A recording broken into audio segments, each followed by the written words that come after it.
Alors bonjour à tous, nouvelle vidéo réservée aux souscripteurs de la Nouvelle France Libre. Je vais analyser donc une vidéo, d'Idriss Aberkane et ça faisait longtemps, et de Romain Molina, que voici. Donc Idriss Aberkane vient de recevoir le journaliste spécialisé dans le sport, et donc je vais vous expliquer un peu pourquoi j'ai décidé de faire une vidéo de décryptage, sur cette interview. Donc, le ton général est ultra critique, donc c'est pas très objectif, pas du tout, équilibré. On voit tout en noir sur les JO, donc on veut clairement diaboliser l'organisation des JO, et l'élite française, comme d'habitude chez Aberkane. Donc Romain Molina, on connaît peut-être moins qu'Aberkane, mais le fait qu'il accepte une interview sur sa chaîne et qu'il soit d'accord sur quasiment tout pendant toute cette interview, nous en dit, un peu plus sur son idéologie à Molina. Donc, il voit tout en noir et surtout, il dédouane totalement la Chine communiste et c'est ça le problème, une fois de plus. Donc, pas étonnant, quand on connaît Aberkane et sa tendance à faire l'apologie du régime totalitaire communiste, tout en diabolisant, l'Occident. Et donc je rappelle par exemple sa déclaration du 5 avril 2020, dans les premiers temps de la pandémie, sur Sud Radio. Je cite: «La Chine a bien géré la pandémie, mais Macron a du sang sur les mains».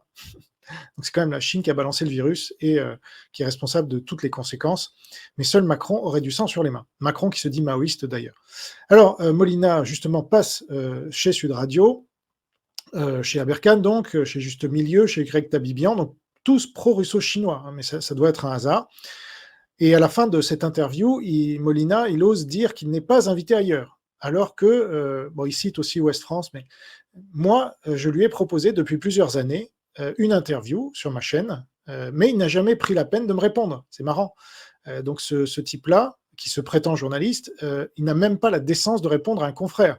Et il ment ouvertement sur le fait qu'il ne serait pas invité ailleurs.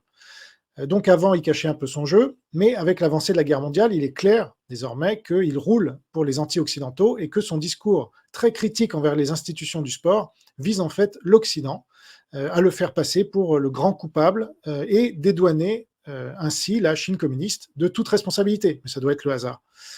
Donc là, c'est une vidéo qui dure 2h30 et réussir à faire une interview de 2h30 sur les JO et le Comité international olympique en plus, sans parler quasiment une seule fois de la Chine comme responsable, alors que le CIO est géré par la Chine communiste depuis très longtemps. Je l'ai révélé, pour ceux qui ne le savaient pas, il y a déjà plusieurs années. J'en ai parlé très souvent depuis et c'est connu des spécialistes, y compris, je prétends, Romain Molina, qui préfère donc le cacher volontairement. Ou alors il ne le sait pas, mais c'est un ignare. Et donc, c'est un niveau de propagande hallucinant. Donc, c'est parti, je vais